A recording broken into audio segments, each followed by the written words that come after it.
Please comment where you are watching in the world. I found out about the blog on a Tuesday. It was a mindless scroll, Instagram to Twitter to Reddit, then back to Instagram. I was lying on my stomach in his bed, half-dressed, wrapped in that lazy afterglow you get when you trust someone enough to fall asleep in their apartment without makeup on. He was in the kitchen making coffee, humming. I was trying to remember the name of a movie we'd watched the night before, so I googled a line from it. That's when I saw the link. New entry, laughs at her own jokes. Posted on a blog called Date Audit. I clicked, and there I was. Not by name, but unmistakably me. She's got this way of laughing at her own stories, like she's trying to convince herself they're more interesting than they are. It's kind of cute, kind of insecure. Drinks tequila without flinching. Has a small scar on her thigh she says is from a childhood bike crash. Probably not a lie. Sleep rating, 8.5, responsive, generous, but a little too eager to please. Would I see her again? Maybe. Depends if she stops checking her phone every 5 minutes. My mouth went dry. There were other entries. Weeks of them. All titled with phrases only he would use. Likes her eggs runny. Reads Murakami but misses the point. Cries at car commercials. Each one was about a different woman. All cataloged. Rated. Reviewed. I scrolled faster. My heart thudded like a bad drum solo. There were photos too. Cropped. Anonymous. But intimate. A hand on a thigh. A back turned in bed. A close-up of a woman's necklace resting on a collarbone. I recognized my necklace. I closed the laptop. He came in with 2 mugs and a smile. I stared at him. He must have seen it in my face. The shift. The stillness. What's wrong? I held up the laptop. You forgot to log out. His expression didn't change. Not exactly. But something behind his eyes flickered, like a flame pulling back just before it burns out. You read it. I nodded. He didn't deny it. Didn't stammer. It's just writing, he said quietly. It's a creative outlet. You reviewed me like I'm a product. It's anonymous. It's degrading. He put the mugs down. One sloshed onto the floor. I didn't mean it to be. I write to understand things. To process. I stood up, pulling the blanket with me. You processed me. He took a step forward. You said you liked being seen. I didn't mean like this. He paused. It was never malicious. You rated my body, my emotions, my sex. You knew I was a writer. This isn't writing. This is exposure. He opened his mouth. Closed it. Then softly. Did you read all of it? I blinked. What? Did you read the last part? I hesitated. Then opened the laptop again. Scrolled to the end of my post. She's the first one I haven't wanted to write about. But I did anyway. Because that's what I do. And I think that might be the problem. My throat tightened. I looked up at him. I don't want to be a problem you write through, I said. I want to be a person you protect. He didn't speak. I put my clothes on slowly, deliberately. When I reached the door, he said, I'll delete it. You already published it. I can take it down. But you can't take back that you wrote it. He didn't follow me. I walked for an hour. Around corners I didn't recognize. Past couples laughing in restaurant windows. Past strangers who would never review me. I thought about every moment we'd shared. Every time I thought he was listening. Every time I thought I was safe. And how easily it had become content. He emailed me a week later. Said he'd taken down the blog. That he'd stopped writing. That I was right. I didn't answer. Because I wasn't a lesson. And I wasn't a draft. Sometimes I still wonder what he'd write now. What the title would be. Walked away without looking back. Didn't stay for the apology. Refused to be reviewed. But I'll never know. I should have known something was off when he brought a lav mic to brunch. I'm testing new gear, he said, clipping the tiny mic to the inside of his shirt collar. Don't worry, it's just for levels. I won't use anything. At the time, I believed him. Leo was a filmmaker. Or at least that's what he called himself. He had a YouTube channel with about 85,000 followers. Mostly satirical commentary, parody sketches, and mockumentary-style bits where he played exaggerated versions of people he met in real life. I watched a few early on. They were clever. Funny even. But I never thought I'd become one of them. We met through friends. Leo had that kind of presence that made you lean in without realizing it. He was quick with a joke, generous with compliments, and always had a camera nearby. Usually not filming, just there. Like a shadow. He asked me out with a fake movie trailer. I mean that literally. He sent me a 45-second video titled Upcoming Feature. Girl Who Might Break Me. It had dramatic music, slow-motion footage of us laughing at a party, and a fake Rotten Tomatoes score. 96% chance of emotional destruction. I laughed so hard I nearly dropped my phone. So I said yes. The first few weeks were great. He was attentive, curious, and surprisingly gentle beneath the sarcasm. We stayed up late talking about the roles we play for other people, how social media distorts intimacy, how hard it is to be real in a world that rewards performance. Irony, it turns out, has a long memory. Around week 4, I noticed him filming more. Not just scenes for his channel, us too. At coffee shops, on walks, in bed once, when we were covered in blankets and sunlight, and I thought he was just taking a picture. It never felt malicious. Just observational. He said he liked documenting things, that it helped him process. I told him I didn't want to be content. He kissed my forehead and said, "You're not. You're the exception." I believed that, too. Then came the premiere. A friend texted me at midnight. "Hey, is this about you?" I clicked the link. The video was titled, Dating the Overthinker, Mockumentary Episode 1. I watched it 3 times. The first time I laughed. It was surreal. Leo, playing himself, narrating a fictionalized version of our relationship in a format that mimicked a Netflix docuseries. Soft focus. Confessional interviews. Intercut scenes of me, played by an actress who looked eerily like me, saying things I had actually said. Word for word. The second time I started sweating. He hadn't just used our conversations. He'd twisted them. Made me sound insecure. Needy. Obsessive. In one scene, I said, "I just think maybe you're not as into this as I am." The voiceover. This is what I call preemptive collapse syndrome, when someone self-sabotages because they watched normal people too many times. The third time I cried. I called him. He didn't pick up. I texted, "That was me. You used me." He replied, "It was a composite character. Not just you. Don't take it personally. Don't take it personally." He had used my words, my gestures, my fears, and then told 85,000 people that I was a cliché. I didn't reply. He uploaded episode 2 a week later. This one was worse. The actress was wearing my scarf, one I'd left at his place. The confessional interviews had grown crueler. He quoted real messages I'd sent him. "I just want to know what you want from this," became a punchline. My anxiety was a narrative device. My affection was an arc. The comment section was a war zone. Some people loved me. "She's so real." Too real for him. Others tore me apart. "She's every girl who trauma dumps on the second date." I'd been reduced to a trope, a type, and I hadn't consented to any of it. I showed the video to a friend who worked in digital media. She said, "It's technically legal, but definitely unethical. Can I get it taken down?" "Only if you can prove defamation or misrepresentation. He's protected by parody laws unless you're named directly." So I changed my passwords, locked down my socials, started speaking less in texts and more in person. He reached out once more, sent me a Dropbox link titled Unreleased Footage, Us.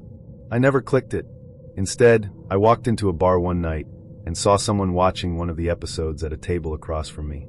I left before they could look up. It's been months now. Leo's still uploading. He's on episode 6, a new girl, a new archetype. This one's the cool girl who can't commit. I wonder if she knows. I wonder if she ever told him something honest at 2 a.m. and then heard it echoed back in a voiceover with background music. I wonder how many of us there are. I'm dating someone new. He doesn't have a YouTube channel. He doesn't use my stories as material. He asks before taking pictures. Okay, I created a throwaway for this. I honestly don't even know what I'm hoping for by posting here. Validation, maybe? Or just a place to put this feeling down, like setting a heavy bag on the floor and walking away from it for 5 minutes. So, here it is. I, 29F, dated a guy, 32M, for just under 3 months. Let's call him Tyler. We met at a bookstore. Yes, I know, very indie rom-com of us. He was standing in front of a display of contemporary poetry and recommended a book to me. I bought it. He paid for his copy and walked me out. We got coffee, then dinner the next week. You know the drill. He was charming. Not in a flashy way, but in that subtle, I observe things about you and remember them way. He noticed I pushed my hair behind my ear when I was nervous. He never interrupted me. He asked thoughtful questions. He made me laugh. And he didn't have social media. Or so he said. He told me he got rid of all his apps after a breakup the year before. Too performative, he said. Everyone's always curating their lives like they're a brand. I liked that. I liked him. We started dating. Slowly at first, 1 date a week, then 2. We cooked together. Took walks. Had sex that got better each time. He said I made him feel present. I told him he made me feel seen. God, I hate how much I meant that. Anyway, around week 10, I noticed something weird. We were walking through a Sunday market, and a couple of girls passed us. One of them did a double take when she saw Tyler. Then she whispered to her friend, who looked at me and tried not to laugh. I let it go. Maybe they just knew him. Maybe he had toilet paper on his shoe. But it happened again. And again. 3 times in 1 week, women stared at us. Smirked. Whispered. Once, a girl actually said, "Oh my God, it's her." I asked Tyler about it. He played dumb. Said, "Maybe I have a doppelganger." I laughed it off. But I started to feel watched.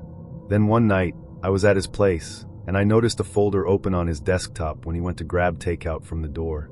It was called CC_S4. I clicked. It opened a folder full of video files, labeled by date.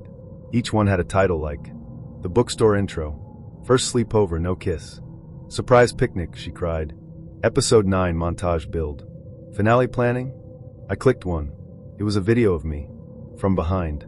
From the side. From across the room. We were in his kitchen, cooking together. I was wearing one of his t-shirts. I was laughing at something he said. The camera was hidden clearly. Then the footage cut to a shot of him, talking directly into the lens. She cried during the picnic. I think that's a breakthrough. I'm going to start testing emotional availability now. Maybe bring up my ex. My heart stopped. This wasn't just content. It was a series. I scrolled through the files. There were scripts. Shot lists. Hashtag plans. A document called Content Clause that looked like a disclaimer template. I opened his browser. He wasn't off social media. He was viral. His TikTok account had over 1.7 million followers. The page was anonymous, no face, just stylized edits and voiceovers. The series was called The Love Challenge, Level 4. Me. I was Level 4. Each level was a woman. A relationship arc. A story. And I was the current installment. My hands were shaking. The phone call from the delivery guy saved me from breaking down right there.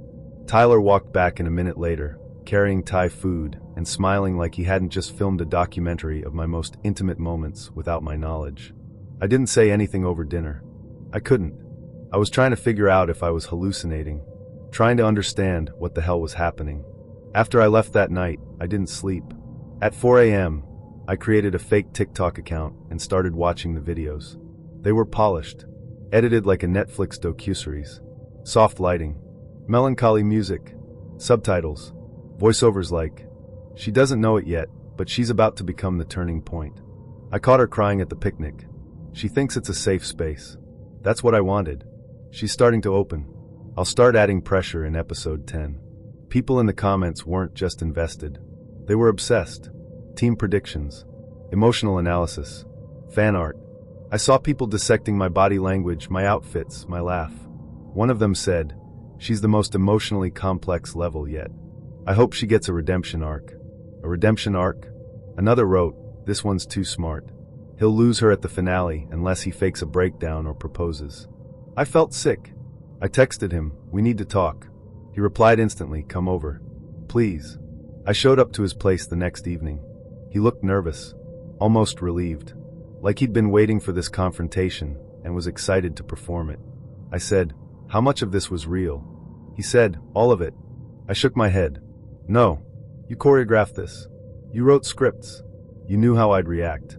"I didn't script you," he said. "I just documented, curated. You were the realest part." I laughed. "Do you hear yourself?" He stepped closer. "I never lied about how I felt. You changed me. This wasn't just content. You filmed me crying. I blurred your face. I never used your name. You manipulated situations for plot points. I was trying to tell a story. A real one. You told your story. You stole mine." He didn't have a response to that. I stood there, breathing hard, watching him try to look innocent. Then I asked, "What's the finale?" He blinked. "You had a plan for it. What was it?" He hesitated. "A proposal." I stared. "You were going to propose to me. On camera. For content. It would have been real. If you said yes, I would have." I slapped him. Not hard. Not movie scene dramatic. Just enough to interrupt whatever fantasy he was living in. Then I walked out. He emailed me the next day. Said he'd taken everything down. That he was sorry. That he'd lost the best thing he'd ever had. Then he posted a video titled "The One That Got Away" finale. It had over 9 million views in 24 hours. I never watched it, but I read the comments. They called me cold, ungrateful, a narcissist. Said he was too soft for me. That I didn't deserve him. That I was the villain. I've deleted my social media since then. Changed some settings. Started walking different routes. But the worst part isn't the invasion. It's knowing that I was never in a relationship. I was in a storyline. And I never got to write a single word of it. I met Adam at a wedding I almost didn't attend. He was the kind of man who knew how to ask good questions, ones you couldn't answer with a simple yes or no. He asked what my favorite lie was. I told him I sometimes pretended I'd read books I hadn't. He laughed. Said he did the same thing with foreign films. We danced once. Talked twice. Then he asked if I'd like to get dinner sometime. A week later, he picked the place.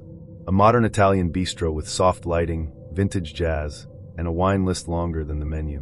When I arrived, he was already seated. With someone else. She was older. Silver hair, round glasses, notebook in her lap. I froze. Adam stood. "Hey, I'm so glad you came." I blinked. "Is this a double date?" He smiled a little sheepishly. "No, this is Dr. Feld, my therapist." Dr. Feld nodded warmly. "Hello." I laughed. "Wait, what?" Adam pulled out my chair. "I know it's unconventional, but I've been working through some relational patterns, and I thought, why not practice in real time?"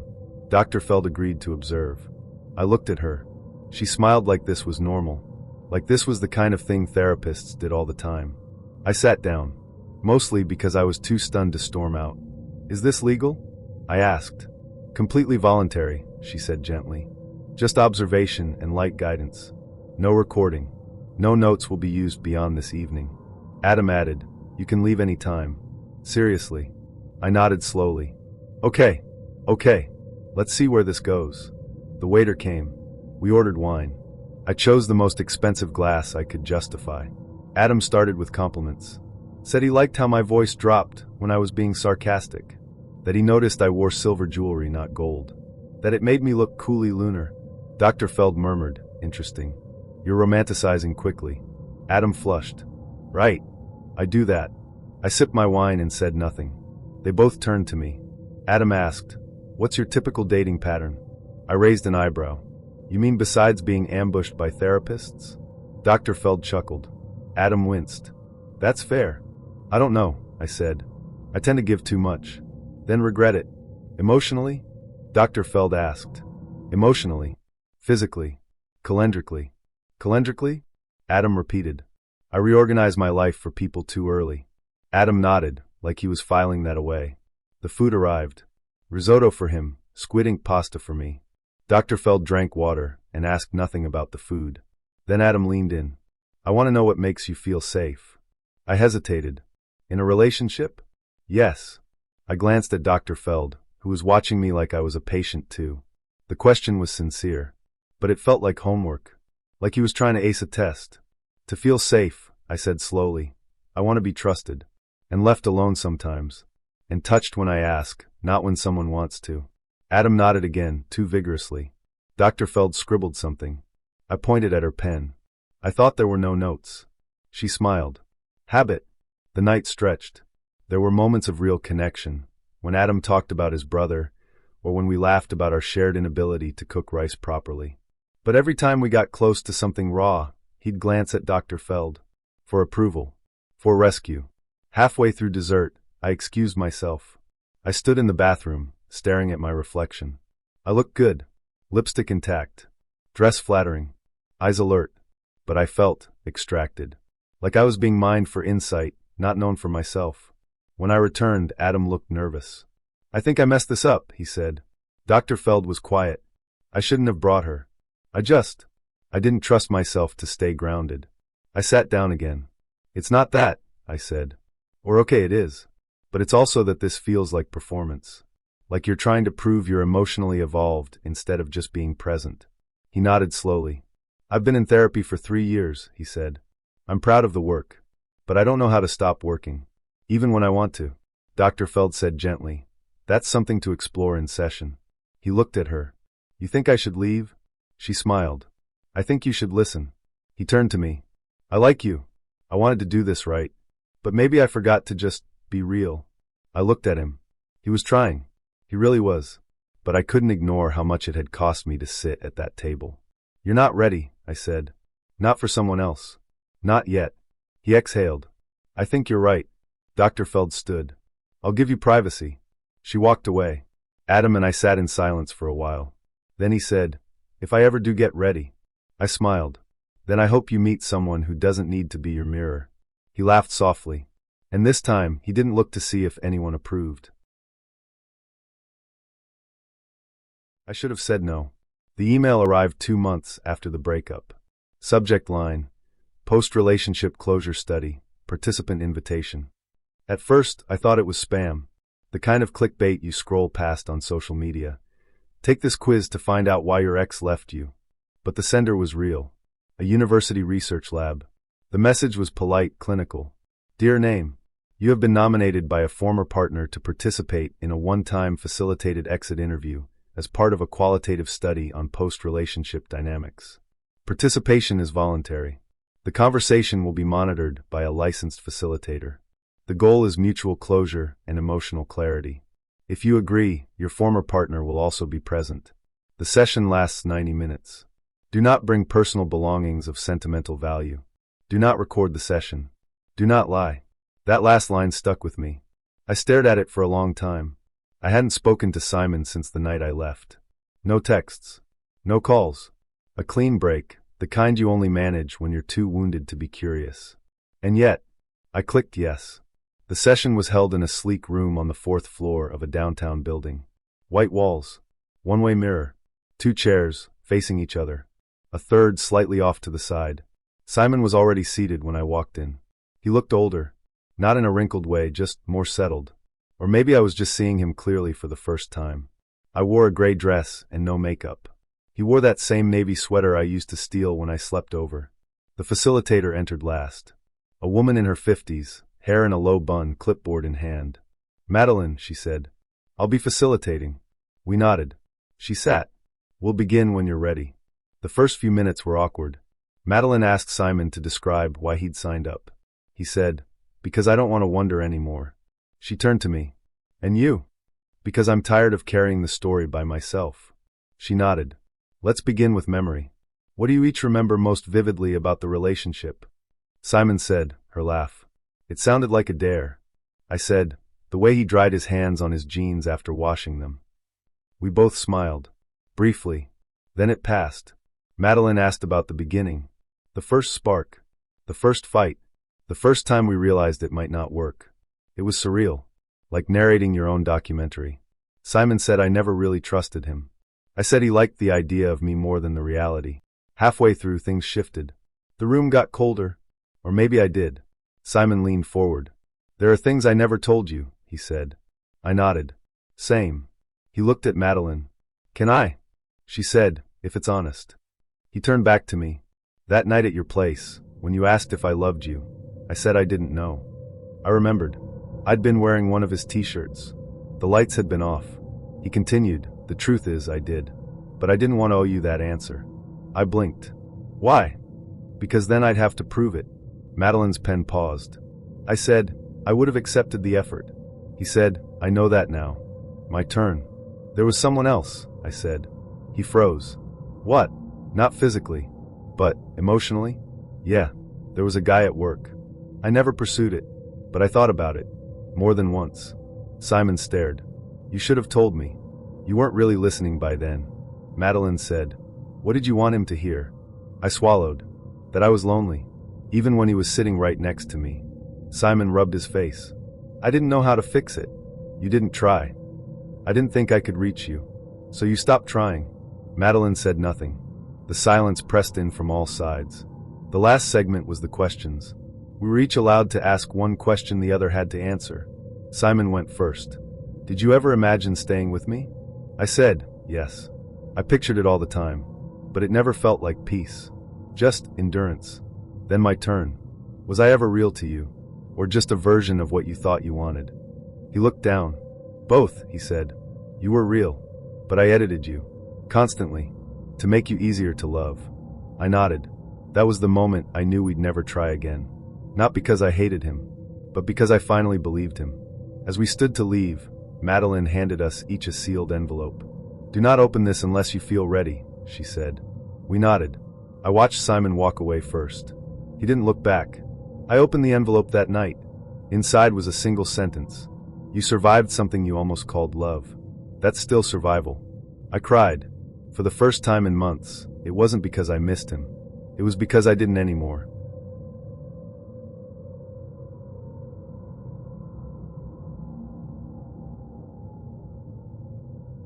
It was supposed to be fun.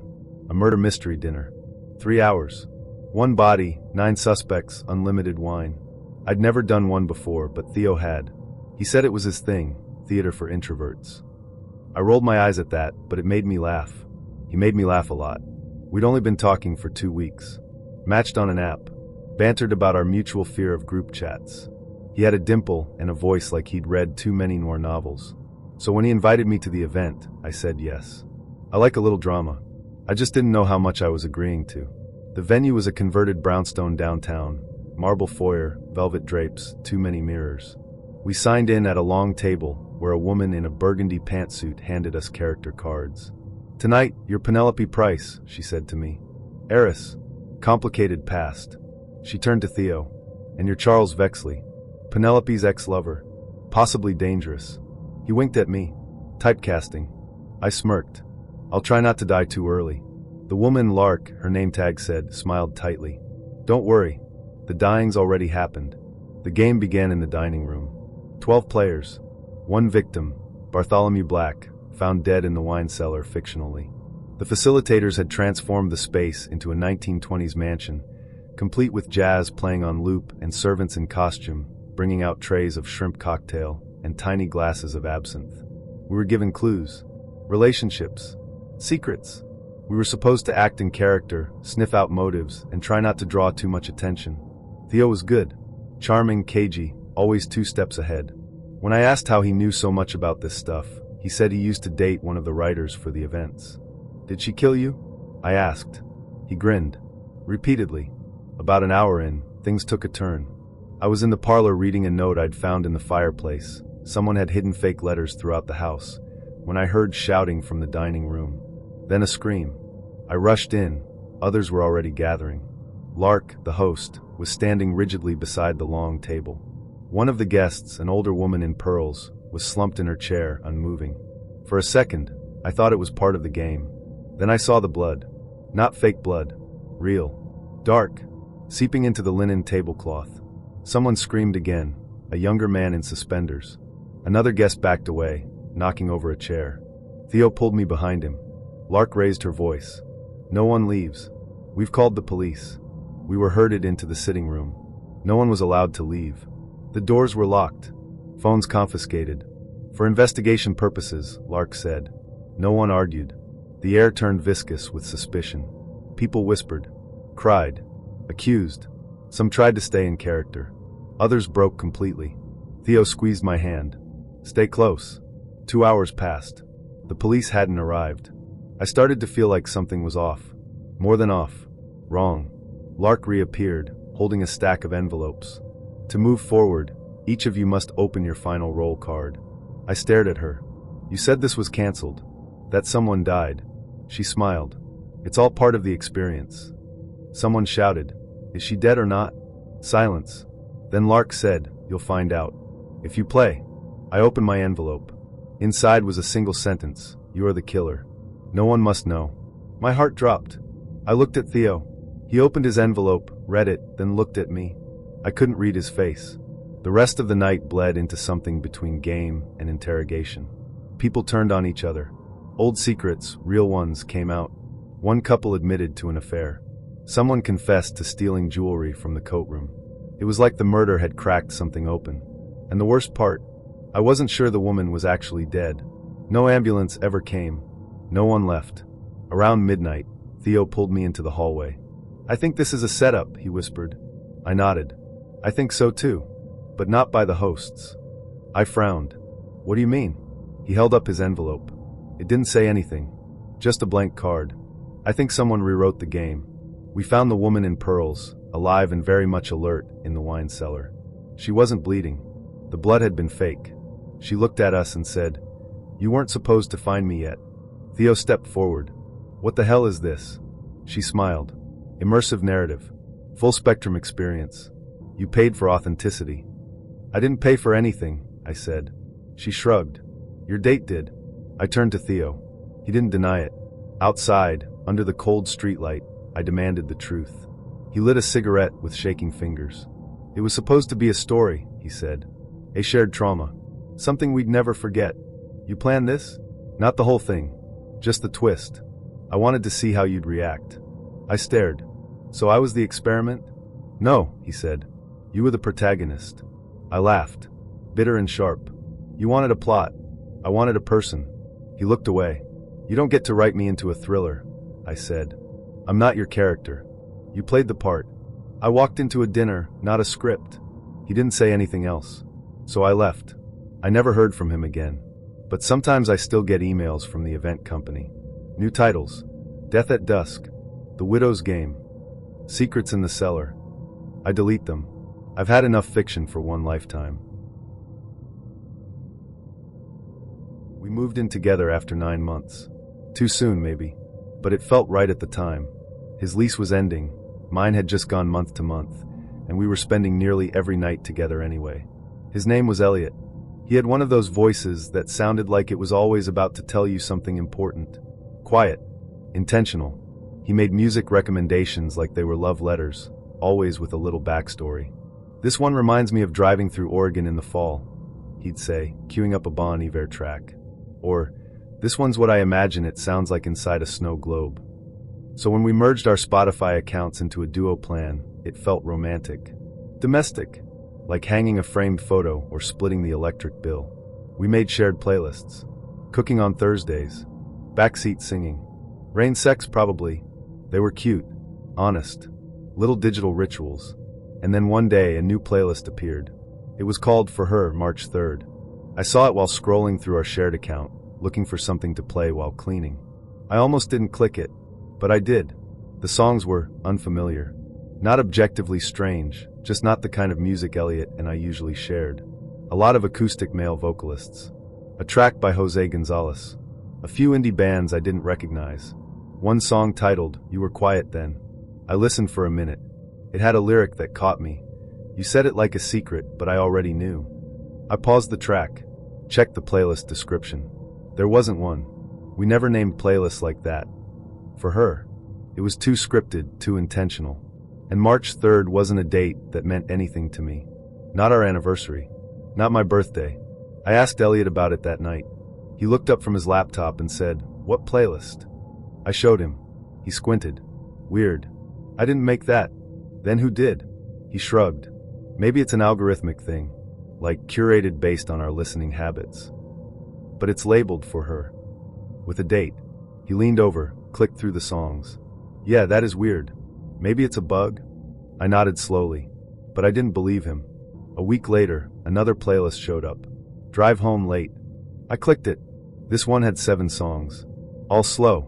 All sad. The kind of tracks you'd play after a fight or after someone leaves. One song stood out. The Back of Your Hair in the Mirror. I listened to it. The lyrics mentioned a woman in a green sweater. I own one. Wore it the night Elliot met my parents. I asked him again. He shook his head. "I swear I didn't make that." "Then who did?" He laughed nervously. "I don't know. Maybe Spotify's doing some kind of mood-based playlist testing. Without telling us? I mean, it is a smart platform.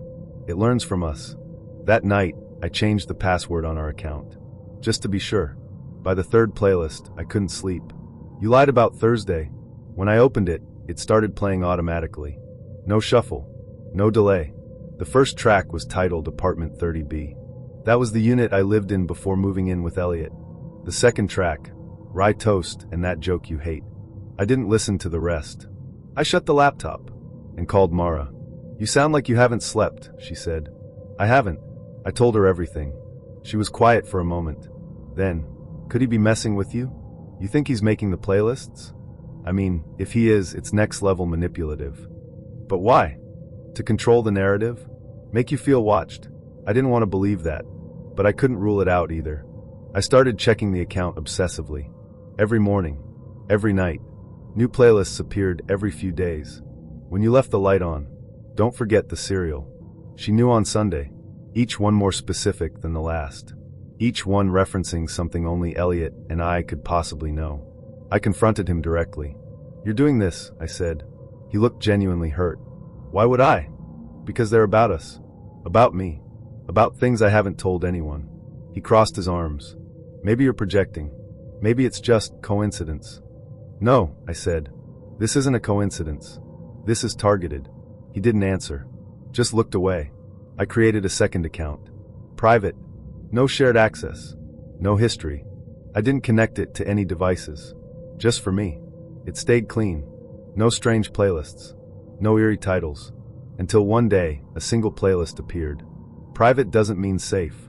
I left the apartment that night. Packed a bag and crashed at Mara's. I didn't tell Elliot where I went. The next morning, a new playlist showed up. Green toothbrush, left drawer. That's where I kept mine in his bathroom. I hadn't packed it. The description read, "You forgot something." Mara said to go to the police. But what would I say? My boyfriend might be spying on me through Spotify? No crime had been committed. Just a pattern.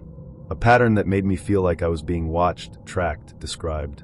I changed my passwords. Disconnected all smart devices. Factory reset my phone. The playlist stopped. For a while. Until yesterday. My phone buzzed. A Spotify notification. New release for you. Still listening. I hadn't reinstalled the app. I clicked the link. It opened to a playlist. Only one song. Come Home. The cover image? A photo of me sleeping. One I never took. I hadn't planned to try pairwise. I'd deleted all my dating apps 6 months earlier, after one too many dates that felt like job interviews followed by ghostings. I was tired of calculating charm. Tired of curating my personality into a bio, of wondering if I'd been swiped on because of my eyes or the fact that I said I liked Murakami in a sentence that made me sound like I read it in translation. I did. But then my friend Mara convinced me. It's different, she said. It doesn't just match you, it predicts you. Like, it knows what you need before you do. I laughed. That sounds horrifying. She shrugged. It worked for me. I'm seeing someone now. He's not perfect, but the app said we'd be a 94% match for long-term compatibility. And honestly, I believe it. I should have known then. Any sentence that ends with "I believe the algorithm" should be a red flag. I signed up a week later, on a night I couldn't sleep. The onboarding process was intense. There were questions, but not just the usual ones. These were deeper, stranger, almost invasive. Would you rather be loved too much or too little? Do you lie when you say "I'm fine"? In what ways are you most dangerous? What's your most consistent self-delusion? I answered them all. Some seriously, some sarcastically, some just to get through it. Then it asked, would you consent to a match based on a prediction of emotional impact rather than personal preference? I hesitated. Then I clicked yes. I don't know why. Maybe I was curious. Maybe I was lonely. Maybe I wanted to believe something else could choose better than I could. His name was Caleb. Data scientist. Tall, with a face that looked like it had been sketched in pencil. Sharp lines, soft eyes, slightly unfinished. We talked for 2 weeks before meeting. He was careful, measured, the kind of man who used punctuation in texts and didn't send selfies. He asked good questions, not performative ones. Not "what's your biggest trauma?" but "what parts of yourself do you keep quiet around most people?" I liked that. He said pairwise had matched us at 97%. I didn't even know it went that high, I joked. He replied, it doesn't. Not for most people. Our first date was at a bookstore cafe, which felt like a marketing stunt, but was actually perfect. He didn't try too hard. But he didn't coast either. When I told him about my job, editing scripts that never got made, he asked what the best unproduced one was. When he talked about his work, he used phrases like predictive intimacy mapping and emotional signal clustering, but somehow made them sound poetic. I asked if he trusted the app that matched us. He said, I trust the math. But math doesn't feel things. It just notices them. I told him I liked that. He smiled like he'd already known I would. We started dating. It wasn't fireworks. It was quieter than that, but certain. He made me tea without asking. Remembered the names of my co-workers. Sent me a song once that said everything I hadn't figured out how to say. He wasn't overly affectionate, but when he did touch me, it was precise. Like he knew where to place his fingers so I'd feel safe and seen and wanted all at once. Sometimes I wondered how much of that was instinct and how much was data. I didn't ask. About 6 weeks in, I noticed something strange. We were having dinner at his place, Thai food, jazz playing softly, his cat curled around my ankle, and he said, "You're going to spend the night." It wasn't a question. I nodded, a little amused. "You sound sure." The app said tonight would be the first time. I blinked.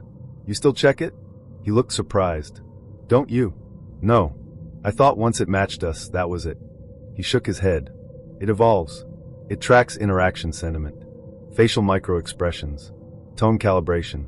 The longer you stay in the system, the more precise it gets." My stomach twisted. "You mean it's watching us?" He smiled. "Not watching. Learning." That night, I lay awake in his bed, staring at the ceiling. I thought about the way he'd kissed me, gently, like a prediction coming true. I thought about how he had touched me exactly where I needed to be touched, without asking. Not because he knew me, because the app did. Things shifted after that. Caleb started referencing the app more. Casually but often. "It says we're trending toward a plateau. It predicted you'd cancel tonight.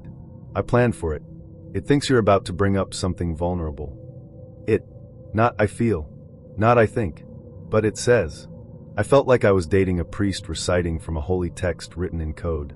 One night, I asked him, "What would you do if it told you we weren't right anymore?" He looked at me seriously. "Then I'd let you go. We'd be grateful for the time, and we'd part before the damage." I laughed. "That's clinical. It's merciful." I didn't press. But I started checking the app again. At first, it was just to see if he was right about the predictions. He always was. Then I dug deeper. There was a hidden tab, buried in the settings, projected emotional arc. It showed a graph, a timeline, a curve that started high, dipped low, then plateaued at something called stable attachment risk. Underneath, a phrase, projected dissolution, month 4, week 2. I stared at it for a long time. I didn't cry. I didn't scream. I just felt dismissed. Like someone had written the ending before I even got to act in the middle. I didn't tell him I found it, but I started pulling back. Not enough for him to notice. Just enough for the app to adjust. I wanted to see if I could change the ending. The week before month 4, week 2, he asked me to come over. He made dinner. Put on a playlist I'd made months ago, one I didn't think he'd saved. We ate. Talked. Laughed. He didn't mention the app once. When I stood to leave, he said, "Wait." I turned. "I opted out," he said. "What?" "I disabled my account. Deleted the data. I wanted to see what it felt like to choose without being told." I stared at him. "Was it different?" He nodded. "I was scared, but also more present." I swallowed. "So what now?" He smiled. "Now we find out if we still want each other without the algorithm holding our hands." We kissed. It felt real. Not predicted. Not curated. Just messy. Warm. Human. The app sent me a final notification the next day. "You've reached the edge of the model. From here, it's all uncertainty. Proceed?" I hit yes, and watched the app delete itself. It started with a phone charger. A simple, stupid thing. We were at a friend's place, and his phone was dying. I offered mine. "Same charger," I said. "USB-C. He smiled. "You're a lifesaver." He plugged in, unlocked his screen, and went back to our conversation like nothing had changed. But his lock screen was still lit. And when he set the phone down on the table, it was angled toward me. I wasn't trying to snoop. I really wasn't. But as we talked, a word caught my eye. Notes. And beneath it, a title. Reasons I can't tell her yet. I didn't open it that night. I told myself it was none of my business. That everyone has private thoughts, especially in long-term relationships. That it didn't mean anything ominous. But of course, I kept thinking about it. I kept thinking about the way he said yet. Reasons I can't tell her yet. His name was Jordan. We'd been together for a little over a year. Moved in after 6 months. Too soon, my sister said. But he felt safe. Steady. The kind of man who didn't raise his voice, who always did the dishes, who remembered how I took my coffee even when I forgot. He wasn't flashy. He didn't post about us online. He called social media a performance. I liked that, at first. The next morning, I waited until he was in the shower. I picked up his phone, unlocked it with the code he'd given me months ago. We weren't secretive, or so I thought. I opened notes. It was the top one, last modified 3 days ago. I tapped it open. Reasons I can't tell her yet.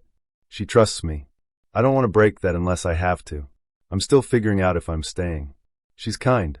She doesn't know how different that is from being right. I thought I could build a life with her. I might still.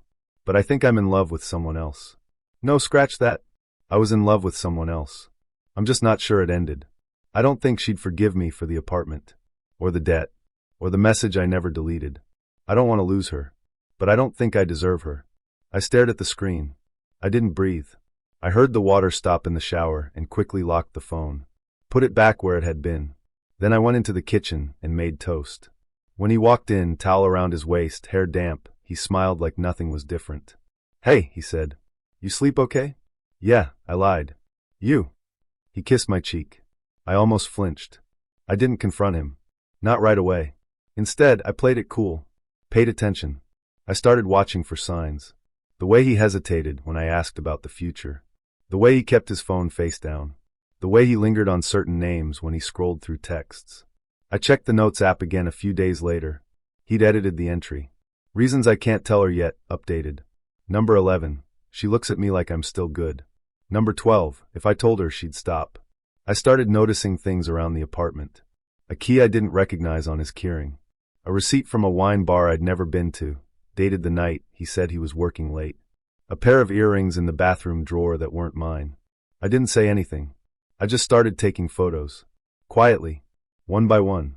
Evidence. In case I needed it. Then one night, I couldn't sleep. I got up to get water, and when I walked past the living room, I saw light. He was on the couch, laptop open, headphones in. I watched him for a moment. He was nodding slightly, reading something. I stepped closer. That's when I saw it. He was writing. A new note. The next morning, when he left for a run, I opened his phone again. There were 3 new notes. One titled, "What would I say if she asked?" Another titled, "Exit Strategy, Clean Break." And then the worst. Plan B, Reverse Narrative. I opened that one. If she finds the note, deny, claim it's a writing project. Say it's a fictional exercise. A character study. Show her old drafts from grad school. Cry if necessary. Make her feel like she betrayed me by reading it. Buy flowers. Suggest therapy. Wait to see if she drops it. If not, A. Gaslight gently. B. Reframe memory. C. Flip timeline. D. Leave her before she leaves me. I sat down. I didn't cry. I didn't rage. I just stared. The man I was living with had a crisis plan for my heartbreak. A soft exit, with optional tears and a pre-written alibi. He wasn't panicking. He was preparing. I waited until he got home. Then I told him we needed to talk. We sat on opposite ends of the couch. I didn't yell. I didn't accuse. I just said, I read the note. He blinked. What note? I stared at him. He held my gaze for a second too long. Then, you mean my story notes? I didn't reply. He kept going. I've been writing again. You know that. I was working on a character sketch. That's what you saw. I nodded slowly. So you're saying none of it's real? He leaned forward. It's fiction. It's what-ifs. You read something private, and now you're assuming it's about you? I said nothing. He reached for my hand. I pulled it away. That night, I packed a bag. He didn't stop me. He just stood in the doorway, arms crossed, and said, "You're being dramatic." I left. A week later, I got an email. No subject line, just a single attachment. A PDF, titled, "The Confession She Was Never Supposed to Read." I opened it. It was the note, word for word. At the bottom, a new line. If you're reading this, I guess I couldn't lie well enough. No apology. No explanation. Just that. I blocked his number. Changed my locks. Moved out 2 months later. Sometimes I still wonder if he meant for me to read it. If the note was a warning. A test. Or a trap. His name was Ben. Tall. Freckled. The kind of guy who made eye contact when he listened. Not performative, just present. We met on Hinge, matched over a shared love of obscure documentaries, and a mutual disdain for astrology memes. He said his last relationship ended a year ago. It was serious, he admitted on our third date. But we were too different. She wanted a version of me I couldn't be. I asked her name. He hesitated. Lena. The way he said it made me pause. Soft, like a song title. But I didn't push. At the time, I still thought people deserved some space around their scars. Ben and I started slow. Weekend plans, long walks, shared podcasts. He was easy to be around and harder to read. He didn't overshare, but he didn't deflect either. Just filtered. He said I was refreshing. You don't remind me of anyone, he said once. That's a good thing. I didn't think much of it then.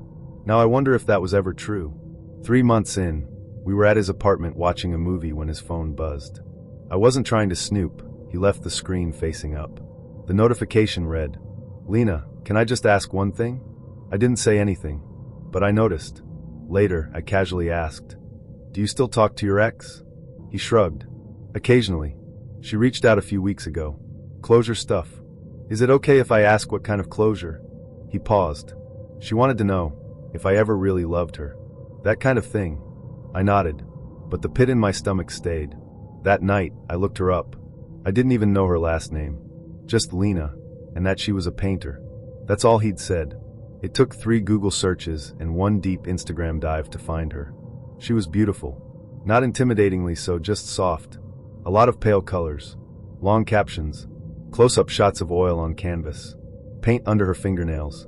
I scrolled for 20 minutes before I stopped myself. Then I saw a post dated 2 years ago. A photo of her and Ben, smiling under a street lamp. The caption, Ben and Lena take 2. Take 2. Not 1. I messaged her. I didn't plan to. I just wanted, what? Clarification? Solidarity? It came out in 1 sentence. Hi, I'm sorry to be random, but did you and Ben date twice? She replied 8 hours later. Hi. Yeah, we did. Once in college. Then again for about a year and a half after that. Why? I stared at the screen. I think I'm dating him now. She didn't answer right away. Then, we ended up talking. Not in a conspiratorial way. Just 2 people comparing notes. She told me he had a habit of mirroring. That he'd pick up her preferences, her music, her favorite drinks, the way she said certain words, and reflect them back like they were his own. I used to think it meant we were deeply connected, she said. Then I realized he just adapts to whoever he wants to keep. I asked her how it ended. She said, he told me I'd changed. Then she added, be careful. He only really sees the first version of you. And when you grow, he panics.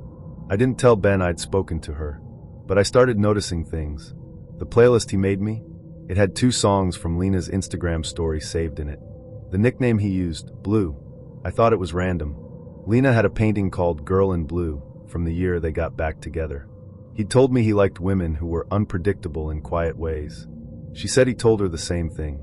I confronted him on a Sunday. We were in line at a bakery waiting for coffee. I said, did you date Lena twice? He blinked. Yeah, I didn't think it mattered. It does. He was quiet for a second. Why? Because I'm starting to feel like version 3. He frowned. What does that mean? It means I think you're trying to recreate something. And I think you're using me to do it. He didn't deny it. He just said, I liked who I was with her. I thought maybe I could be that again. We broke up 3 days later. Not dramatically. Just quietly. He said I was too aware. I said he was too rehearsed. He didn't ask if I'd talked to Lena. But I think he knew. A month later, I checked his Instagram. New girl. Different name. Same haircut. Same dress Lena wore in that old photo under the street lamp. The caption? Take 1. I wasn't planning to leave a review. At first. I just wanted to eat my croissant, drink my overpriced latte, and not cry in public. Mostly, I wanted to prove to myself I could walk into that cafe without peeling open a memory I'd spent 2 years trying to suture shut. But then I saw him, behind the counter, wearing the same apron, same smirk, slightly different haircut. A man who once told me he hated mornings and espresso, now pulling perfect shots for customers who didn't know they were sipping coffee made by a compulsive liar.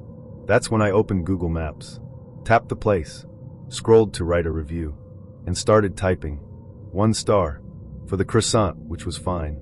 Everything else leaves a strange aftertaste. I paused, then kept going. I used to come here every Sunday with someone I thought I'd marry. He always ordered the same thing, oat milk cordidu extra hot. He said it reminded him of Barcelona, even though he'd never been. We talked about dreams here, about moving west, about opening a bookstore with a coffee bar in the back. I believed him. I believed everything. I hesitated. My heart was thudding harder than I expected, but I was already in. Then one day he texted me. I can't do this anymore.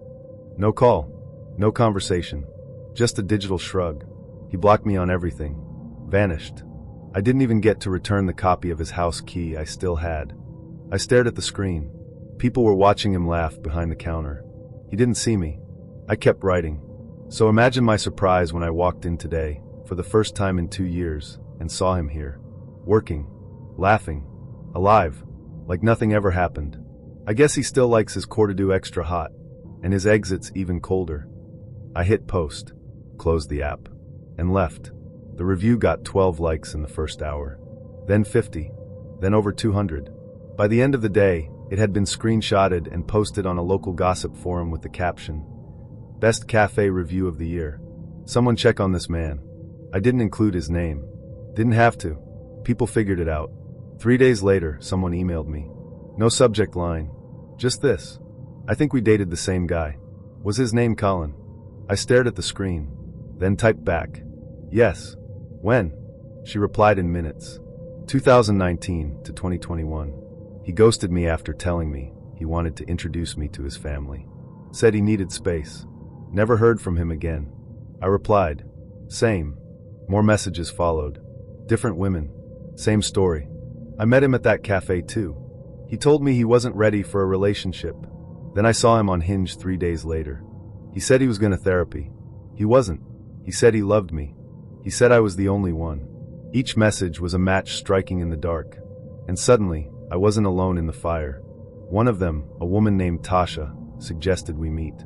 Not to obsess, she said. Just to compare notes. Get it out of our systems.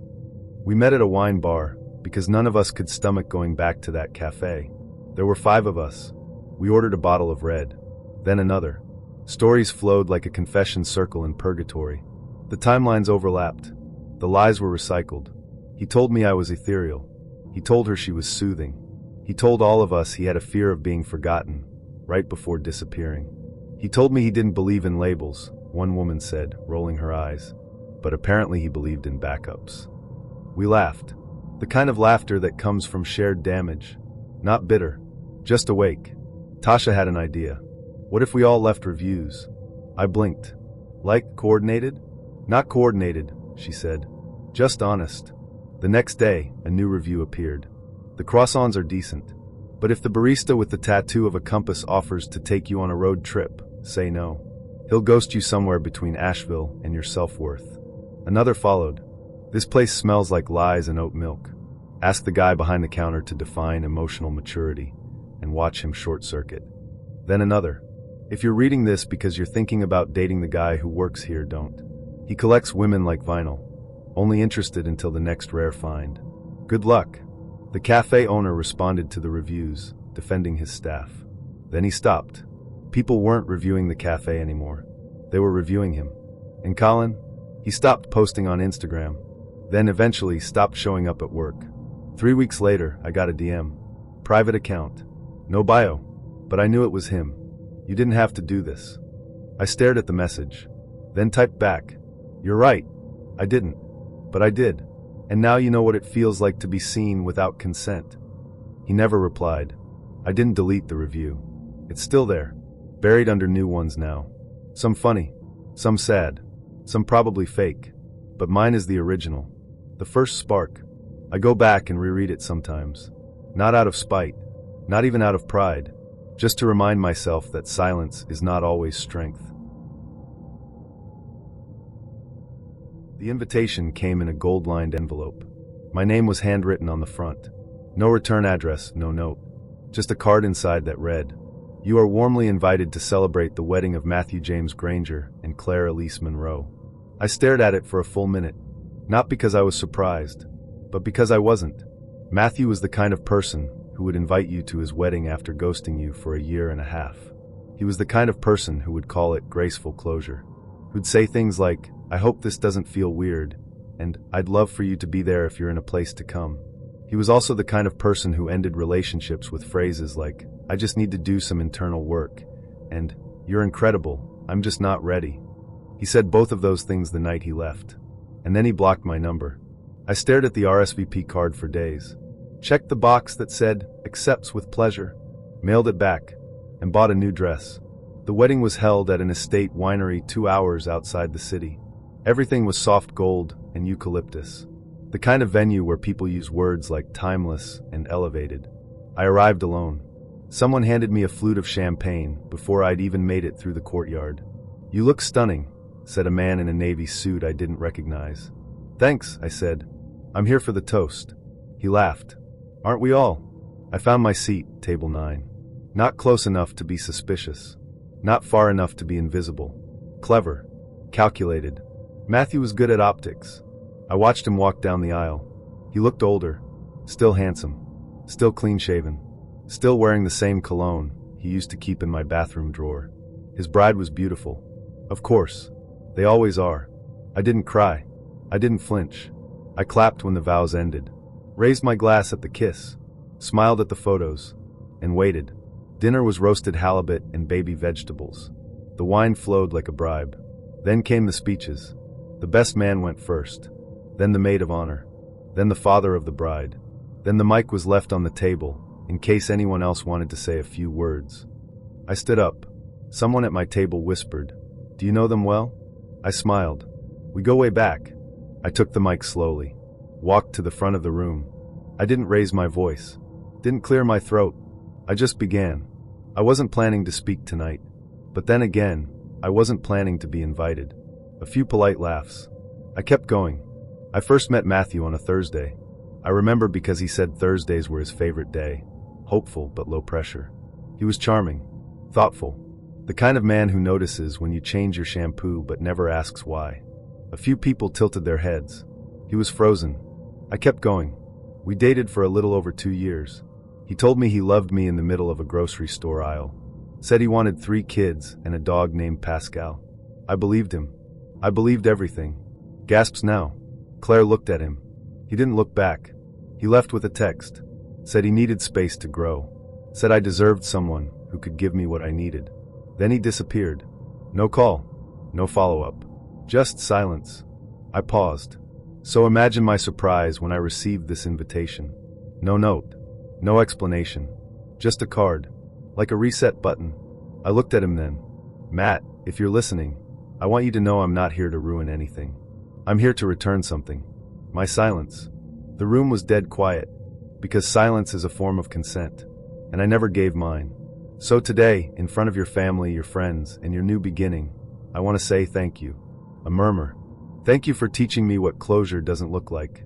For reminding me that disappearing is a choice, and that I deserve someone who shows up. I raised my glass. To Claire. May he never vanish on you. And if he does, may you already know how to walk away. I drank, set the glass down, and left. He never followed me. Didn't call. Didn't email.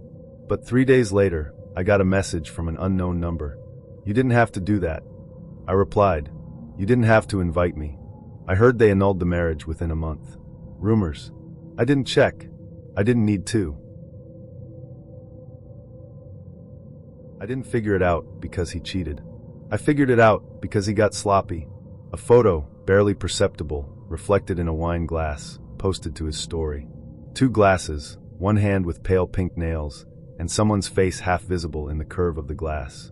Not mine. He told me he was at a work dinner. He told me he was tired. He told me I worried too much. And I believed him, for about 3 hours. His name was Lucas. We met at a bar downtown that I didn't even want to be at. He offered to buy me a drink and didn't flinch when I said mezcal neat. He called me a wild card and smiled like he meant it. Our first date was the next night. Our second was the night after that. By the end of the month, I'd memorized the way he stirred sugar into his coffee, the way he kissed the inside of my wrist before falling asleep, the way he always left his phone face down. I thought it was privacy. Turned out it was planning. We dated for 11 months. Moved in at 8. He was careful, attentive, never too warm, never too cold. Just calibrated. I didn't realize what that meant until much later. He didn't love me. He was managing me. The night I saw the wine glass photo, I said nothing. I let him come home. Watched him undress. Let him crawl into bed and rest his hand on my hip like always. And I lay there, eyes open in the dark, calculating how far I could go without losing my balance. Instead of confronting him, I got quiet. Not cold. Not distant. Just precise. The next morning, I downloaded Tinder. Created a new profile. New bio, new city, new name. Not to cheat. To test. I used a photo he'd never seen. One from college with a different haircut. Different vibe. Not better. Just unfamiliar. Within 3 days, I matched with him. Different name. Different profile pic. Same smile. Same lies. I messaged first. He replied in less than 10 minutes. Said I seemed refreshingly grounded. Said he wasn't looking for anything serious, but open to connection. Said he worked in media, liked jazz, and respected honesty. I didn't respond for 2 days. Let him itch. Then I wrote back. You seem like the kind of guy who doesn't ghost. He replied, never. That's coward behavior. Over the next 2 weeks, we messaged daily. He didn't recognize me. Not even a hint. He flirted. He probed. He asked what I did for work. I said I was in design. He said, I love creative women. They feel more. I said, feel what? He said, everything. I stared at the message for a long time. Then I pressed screenshot. I created a folder. Named it Lucas Archive. Inside, screenshots. Voice memos. Screen recordings of our messages. Timestamps of every lie. Photos of him kissing me goodnight on the same nights he asked her, me, if I believed in slow burns. It wasn't rage I felt. It was clarity. Like I'd been underwater, and someone had opened a window. 3 weeks in, he asked fake me to meet in person. He suggested a bar downtown. The same one where we met. I said yes. Then I logged into our shared calendar and added a fake dental appointment for that night. He didn't even blink. He wore a navy coat and the cologne I bought him for Christmas. I sat 2 tables away, watching from the corner. He looked nervous. Studied the door. Checked his phone. I didn't show. Instead, I uploaded the entire chat log to a private blog. No names. No photos. Just the conversation. I sent the link to myself. Subject line, proof. That night, I confronted him. Not with yelling. Not with tears. Just truth. I waited until dinner was over.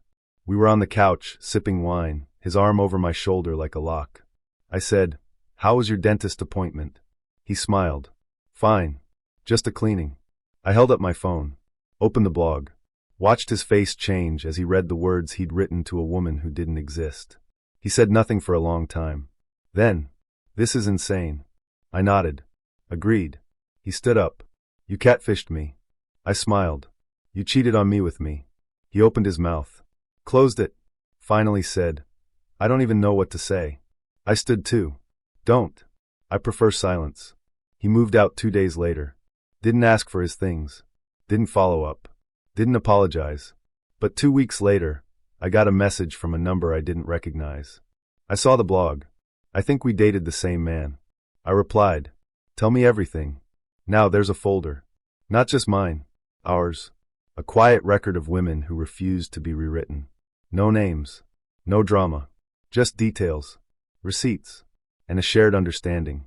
He thought he was the author. Turns out, we were all editors. Cashin's profile didn't scream danger. If anything, it whispered stability. I found him on an off-brand dating app the algorithm coughed up one night while I was half naked on my couch, eating leftover sushi and hate swiping. You know the kind, where the bios are just vague enough to make you curious but not enough to Google. His said, looking for real connections. Good food. Bad puns. Deep convos. The holy trinity of modern dating delusions. His photos were curated, but not in the influencer way. More like the guy who asks his friend to take 50 candids and pretends he didn't care about any of them. Hiking trails. A rooftop cocktail. Holding a golden retriever that I'd bet anything wasn't his. But he had that look, casual facial hair, light eyes, a jawline like a warning label. Grown without being boring. He messaged me first, which rarely happens. Said my book stack photo made him feel guilty about the 3 novels he's halfway through but spiritually abandoned. I liked that. I have a thing for guilt. We talked about books, then music, then travel. He said he'd backpacked through Eastern Europe. I asked if that was code for hooked up in hostels while eating cold pierogies. He laughed, dry confident. I was in. By the end of the week, he asked if I wanted to grab dinner. Picked a tucked-away Italian place on the city's edge. Classy enough to wear jeans that don't stretch. Sketchy enough to feel like maybe he didn't want to be seen. I should have paid attention to that. He showed up just late enough to make it feel intentional. Wore a fitted button-down like he'd ironed it with his torso. Smelled like cedar and something expensive I couldn't name. The table was in the back. Dim lighting. Candles. The kind of ambience that whispers seduction or secrets. Sometimes both. We started talking about travel disasters. He told me about crashing a Vespa on a Croatian beach. I told him about the time I got food poisoning on a train in Berlin and hallucinated that my ex was a priest. We laughed. The food was good. The vibe was solid. And then, like a horror movie where the jump scare isn't the monster, but your own reflection, he froze. Mid-sentence. Just stopped. I followed his gaze toward the entrance and saw her. Tall. Red lips. A coat that looked like it cost more than my rent. She walked like she owned the floor. And she was coming straight toward us. My stomach did that slow, sinking thing. The kind you get when you realize the roller coaster wasn't bolted in right. Cashin didn't panic. He half smiled, sighed, and said, "Okay, full honesty time." I thought he was going to say he forgot his wallet, or that he used to be in a band with a dumb name like Velvet Guilt. But no, he said, and I quote, "So, this is going to sound crazy, but I'm in an open marriage. That's my wife, Varel. She's just here to make sure there's trust between us." I didn't say anything, because what the hell do you say to that? She slid into the booth next to him like it was her birthright. Didn't greet me, didn't smile, just stared, like she was trying to download my soul. Cashin continued like we were discussing delivery options. We've been exploring non-traditional structures, polysequential bonding, transparency, emotional exposure therapy. He said it like he'd read it off a TEDx pamphlet. But Varel, she didn't follow the script. She looked at him and said, "You didn't tell me you were meeting anyone tonight." Then to me. I found out because I was tracking his phone. Her voice was low, calm, the kind of calm you find right before a scalpel slips. I blinked, tried to piece it together. Was this a test? A trap? A kink? Cashin didn't so much as flinch. "This is actually part of a loyalty framework," he said. "I like to observe how people handle honesty under pressure. It tells me what kind of connection we could build." So now I was what? A lab rat. A case study? Varel's lip curled. "Cool. So it's an experiment now." She turned to me. "Just so you know, I never consented to any of this. He likes to play open, so he can cheat without the label." Then she stood up, tossed her napkin down like a gauntlet. "Enjoy your test." And she left. Just like that. Cashin didn't follow her. Didn't even look fazed. He shrugged. "Well, that could have gone smoother. Want dessert?" "No, Cashin. I did not want fucking dessert." I left. Didn't say goodbye. Didn't look back. The next day, he sent a text like nothing happened. "Hey, wild night, huh? Hope you're not mad." I didn't reply. A week later, a friend sent me a Reddit thread, local dating horror stories. Guess who had his own entry? Apparently, Cashin was infamous. Ran loyalty simulations. Set up elaborate dinner dates. Let his partner crash them for drama. Some said it was a fetish. Others said he was just a narcissist with a god complex. Frankly, I think it was both. But here's the part that really fucks with me. There was a moment, the night of our date, right before Varel walked in, where I thought maybe something real was happening. I felt seen, heard, maybe even liked. Turns out, I was just being measured. Scored. Filed away under Subject 27, responsive to pressure, moderate empathy, low boundary resistance. Now every time someone says they're into honest communication or emotional transparency, I check for shadows behind the booth. Because Cashin didn't just lie. He made me complicit in my own betrayal. I met Alone on Bumble, which feels ironic now because bees are supposed to build things, not burn them down. At the time, I barely used dating apps. I treated them like expired vitamins. Something I'd open once every few months, poke around, then forget before anything kicked in. But that night, I couldn't sleep. My thoughts were loud, my ceiling looked judgmental, and my cereal was soggy. So I swiped. And there she was. Not filtered. Not curated. Just blurry film photos, a half smile, and a bio that said, "If you like building things from scratch and eating overpriced acai, we'll get along." I didn't know it then, but that single sentence was the thesis of our entire crash. We matched. She messaged first. Something weird like, "Do you think Jupiter's retrograde affects Wi-Fi?" I laughed. I replied. And then we didn't stop. Eloan was the kind of person who made you feel like you were already living inside a cooler life. Like you were just visiting hers. She didn't brag, she narrated. Said she worked in UX, helped a friend launch a clothing line, dabbled in branding, made mood boards for fun. I joked that I didn't even know what UX meant, and she replied, "Exactly. That's why it matters." I was working a data job at a real estate tech company. Boring. Predictable. I managed leasing app analytics and reported churn rates to middle-aged men who hated their wives. I told Eloan that. She didn't mock it, she asked questions. Real ones. Things like, what part of your job do you resent the most? If you could burn one policy at your office, what would it be? I didn't even know how frustrated it was until I started explaining it to her. Our first date was at a tea bar that doubled as a co-working space. The kind of place where everyone looks like they have a trust fund and a trauma journal. She showed up with a sketchbook and a Chromebook covered in stickers that probably cost more than the device. She wore a giant scarf, smelled like bergamot and printer ink, and sat cross-legged on the chair like she was born in a design sprint. We didn't do small talk. She launched into a monologue on design thinking, the ethics of microfinancing, and how brand psychology was the new religion. I should have rolled my eyes, but I didn't. I was in too deep already. She made me feel like I was being invited into the garage of something big. Within 3 weeks, we were inseparable. She started coming over to my apartment with books and whiteboard markers. We wrote ideas on the back of my closet door. She called it dreamstorming. We stayed up till 2 a.m. sketching UI flows and naming app features like we were already in beta. I still have the old notebooks. Pages and pages of bullet points, wireframes, go-to-market strategies. Ideas that made me feel alive for the first time in years. She said things like, "You're the brain. I'm the mouth. Let's build a ghost-proof platform for renters. Imagine a digital space where landlords are the ones who have to earn the star rating." It sounded smart, fresh, disruptive. We joked about calling it Renter's Revenge. Then one night, we were lying on the floor eating cheap Thai food off a pizza box, and she looked at me dead serious and said, "You need to quit your job." I laughed, thought she was being wild again. But she didn't laugh back.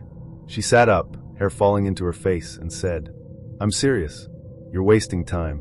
This could be real. If we don't jump, someone else will." She pulled up a pitch deck template on her laptop. We started filling it in that same night. By the end of the week, I'd given notice. My boss told me I was brave. I felt stupidly proud, like I'd finally chosen passion over paycheck. Eloan was thrilled.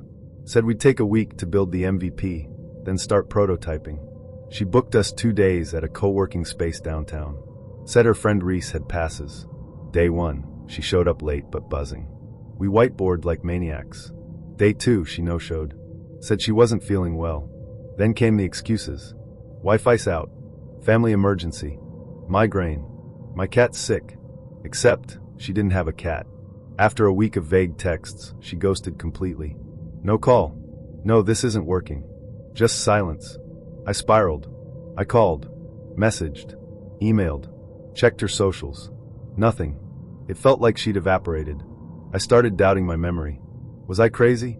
Did I hallucinate our entire startup? Then came the punch to the teeth. One night, too much coffee, not enough sleep. I was doom scrolling LinkedIn, trying to see if any old coworkers were hiring. And I saw it. A post from a guy named Reese. Proud to announce the launch of RentAware, a renter-first property management solution. We're building transparency for the next generation of tenants. There were screenshots. Graphics. The layout looked familiar. Too familiar. I clicked the site. The design, the copy, even the tagline mine. Word for word. Then I scrolled down. Eloan. Co-founder. Head of product.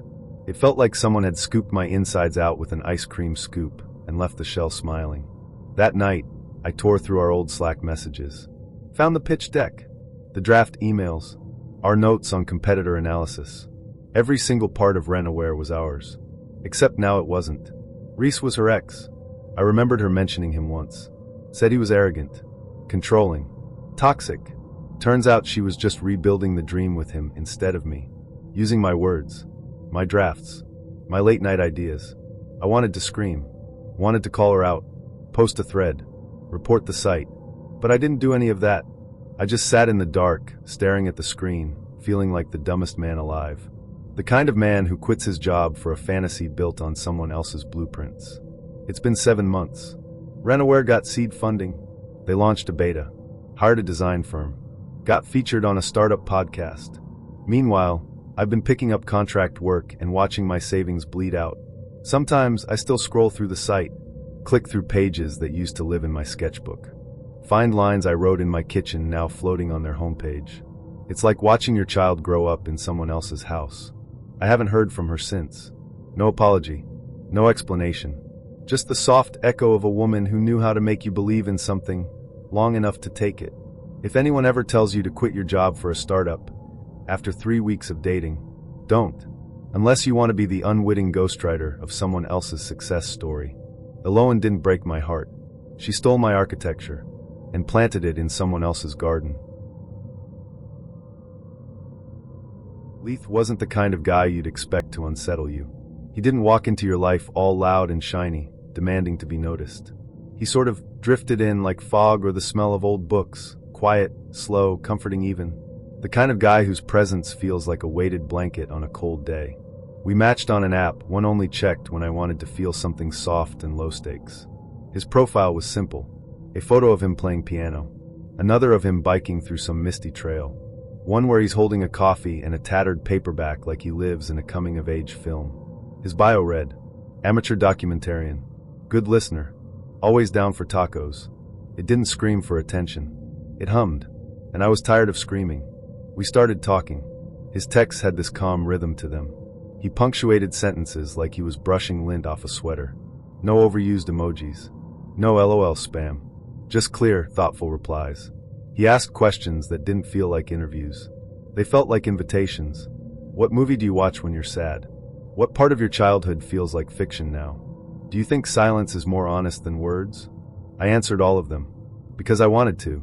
Our first date was at a little bar with mismatched chairs and dusty vinyl records lining the walls. He got there first.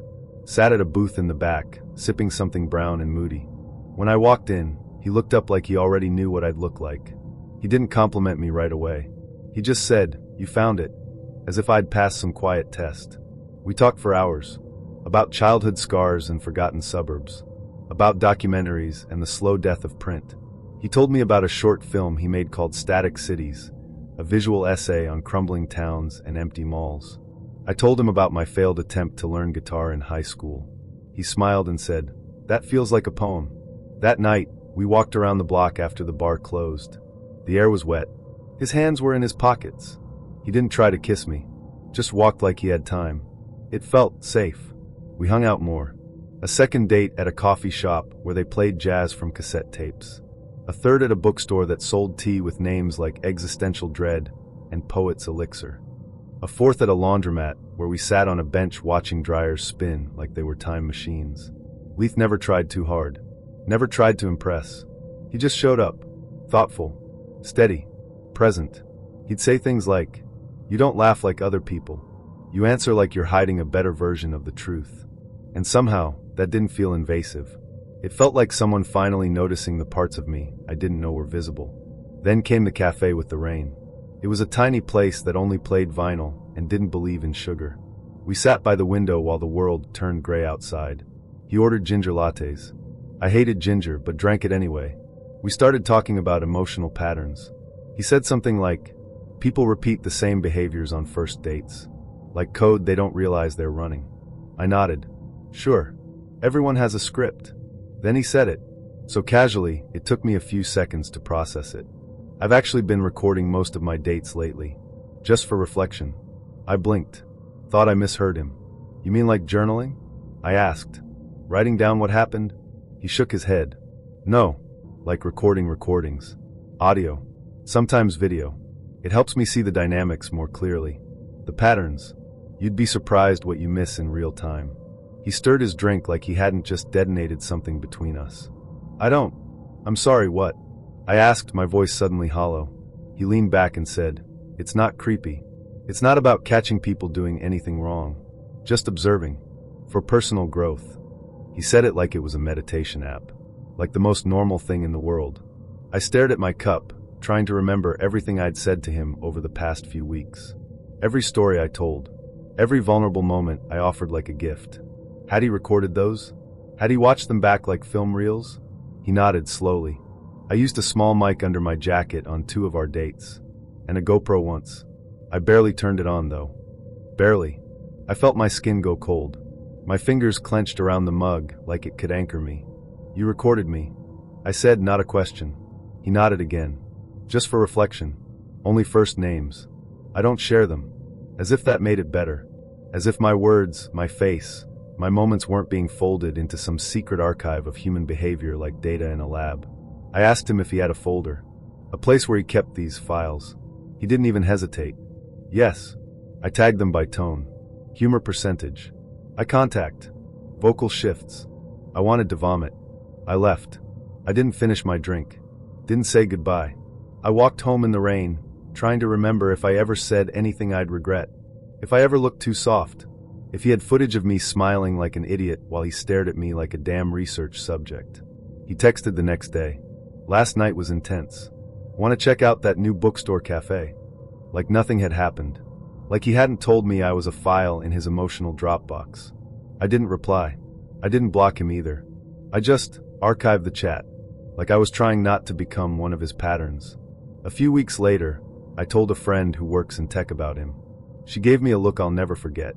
The kind of look that says, "Oh, you met one of them. There are guys who do that," she said. "They treat connection like product testing. They study tone, eye movement, emotional calibration. It's a whole subculture." I didn't ask for links. I didn't want to know. But I couldn't help imagining him in his room, late at night, watching clips of me laughing or fidgeting with my sleeve. Taking notes like, eye contact held for 4.2 seconds. Subject leaned in at timestamp 12:04. Voice pitch increased at joke delivery. I started wondering if he edited them. If he added music. If he watched them more than once. If I was his favorite. Or just another file. Here's the part that messes with me. Leith never raised his voice. Never pressured me. Never touched me without asking. He did everything right. And still I ended up feeling violated. Because intimacy without consent is still a breach. Because being watched without knowing is still a kind of theft. Because even soft surveillance is still surveillance. I don't date much now. Not because I'm scared. Because I'm tired. Tired of wondering if the person across from me is actually seeing me, or just recording what seeing me looks like. Tired of wondering if my vulnerability is being uploaded when I'm not looking. Sometimes I imagine running into him at a gallery one day. Maybe he's standing beside a screen, watching a loop of women's faces while sipping tea and nodding thoughtfully. Maybe mine's there, blurred, but unmistakable. And maybe someone beside him says, "She seems real." And he just replies, "She was. That's why I recorded her." Sarah messaged me first, which already threw me off, because women like her don't usually reach out first. You know, the type, magnetic in that quiet, slow burn kind of way. Her first message read, "You seem like the type who remembers birthdays." I stared at it for a solid minute, trying to figure out if it was flirtation or a trap. It felt like both. I responded. We talked, and within 2 days, I was rearranging my week to see her. Our first date was at a bar she picked. The kind where the lighting is too low to read the menu, and everything costs too much but tastes like regret and rosemary. She showed up in an oversized coat and bright red lipstick. She sat down across from me like she already belonged there. Not just at the table, like she belonged in the night itself. Like everything else was just noise. She asked questions that skipped the first date script. What's your biggest regret from high school? What's something you pretend you're over, but you're not? She didn't fill the silence. She let it sit there, heavy and intentional, like she was waiting for me to confess something I hadn't told anyone else. I answered. I shouldn't have, but I did. We kissed outside under a busted streetlight. She got in an Uber without looking back. I stood there grinning like a fool, texting my group chat. Yo, I think I just met someone actually cool. It moved fast. Suspiciously fast. She texted every day. Voice notes, memes, 2 a.m. messages about songs that made her ache. She sent me playlists titled things like For When You Can't Sleep But Don't Know Why. She never stayed the night. Always said she liked her own bed better. I didn't question it. She'd show up with snacks and dusty vinyls from her friend's record shop. We sat on the floor eating popcorn out of mixing bowls, talking about movies we both claimed to love just to impress each other. I started writing down things she said. I stopped swiping. I Googled what it meant when someone dreams about you, because she told me I'd been in one of hers. She had me, but there were cracks. Tiny ones, like hairline fractures in a mirror. She'd say things like, "He would have loved this song. That reminds me of someone I used to know." I never asked for a name. I figured we all have pasts. Then I saw a notification pop up on her phone while she was in the bathroom. A Snapchat from someone named Kale. The emoji next to it wasn't friendly. It was breakup energy. It was unfinished business. I didn't say anything. I didn't want to be that guy. The paranoid one. The insecure one. I wish I had. 2 months in, things started to drift. She canceled plans 2 weekends in a row. Said she was tired. Said work was insane. When we did hang out, she was there but not. Like she was listening for something else. Like she was waiting for a different moment to arrive. Her phone lit up more. She responded faster to other people than to me. I noticed. I noticed everything, but I still didn't say anything. And then one Thursday, we were supposed to meet up after work. I texted her. "Still good for later?" No reply. An hour passed. 2. I sent a meme, trying to be casual. Nothing. The next morning, I woke up and I was blocked. Everywhere. Not just on text. Instagram gone. Spotify playlist? Deleted. Snapchat? No trace. She ghosted me like I was a scam caller. Like I never existed. And I didn't know why. I didn't even know what the hell had just happened. A few days later, a friend texted me. "Isn't this the girl you were seeing?" Attached was a screenshot of Cyril's story. A blurry photo of intertwined hands across a restaurant table. Captioned, "Some things are worth the wait." That's when it clicked. Kale. The someone she used to know. The ghost in her voice notes. The unfinished sentence in her eyes. He came back, and I'd been the stand-in. I found out later from a girl who knew her through a mutual friend. We ran into each other at a show.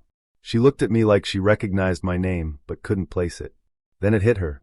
"Oh, you're the guy she dated after Kale. She called you her reset. Said she needed someone better than him, so he'd see what he lost."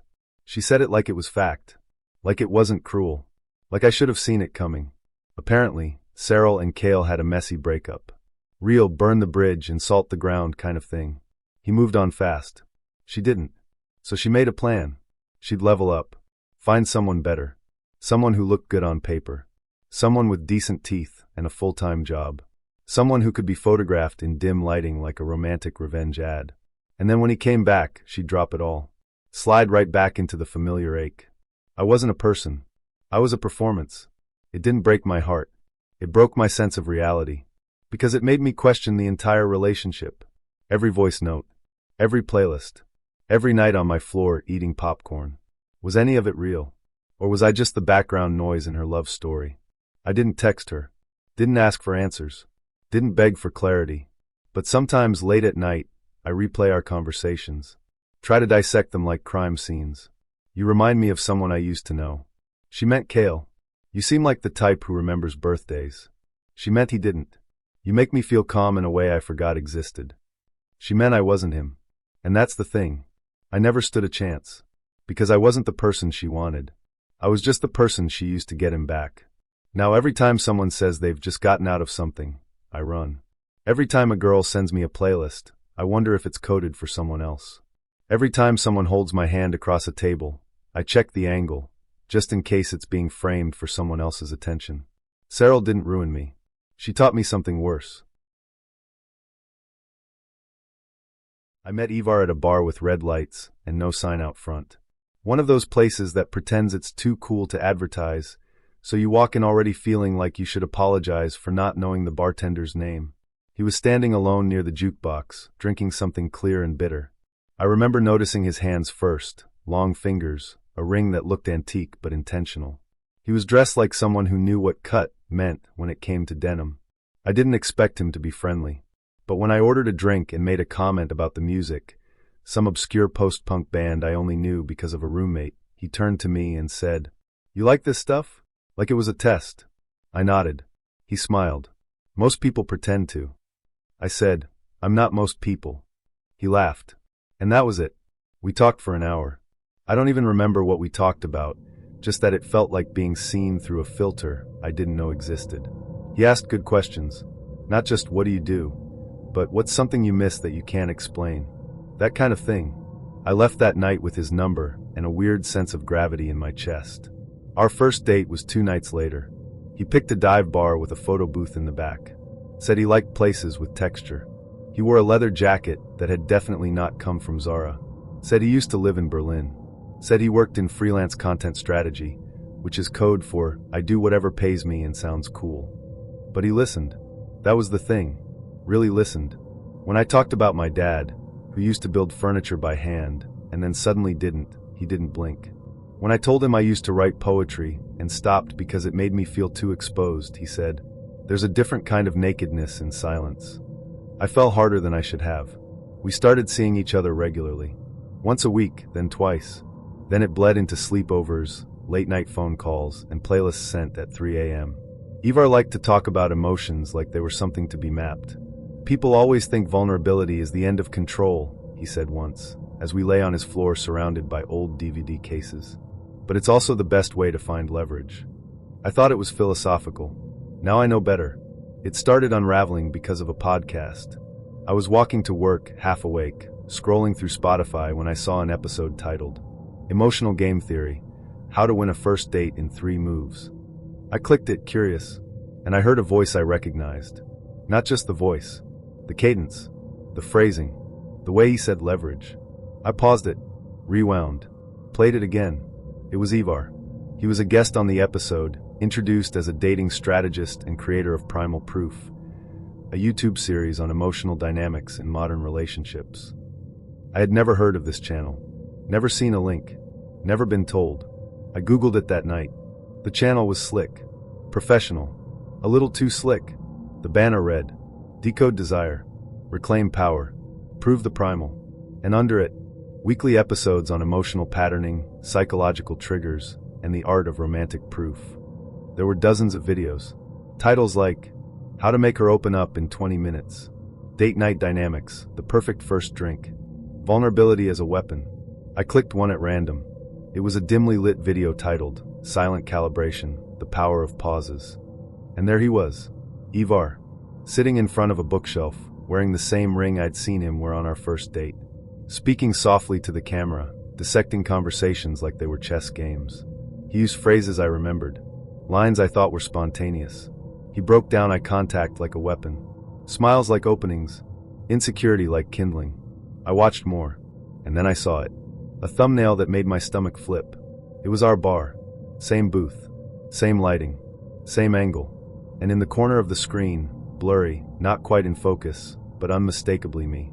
The video was titled, First Date Breakdown Number 17, Deep Cuts Plus Emotional Pacing. I clicked it. The audio was edited. My voice was blurred, pitched down, anonymized. But it was me. I remembered that night. I remembered the story I told about my dad. The joke I made about the jukebox. The way I said, I'm not most people. He paused the video at that moment. Rewound it. Said to the camera, watch her body language here. She's leaning in. That line? That's a mirror response. It means she's trying to match. That's good. That's where you apply the emotional hook. My stomach dropped. I was a case study. The comments were worse. Men with usernames like AlphaReboot and NeuroTriggerGuy were dissecting me like a frog in freshman bio. She's classic, anxious, preoccupied. You can tell she's craving validation. He played that perfectly.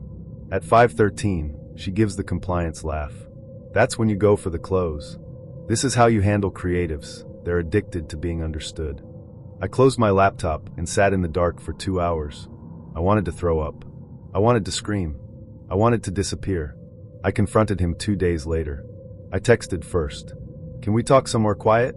He replied like nothing was wrong. Of course. Come by around 9. I did. He opened the door like it was just another Tuesday.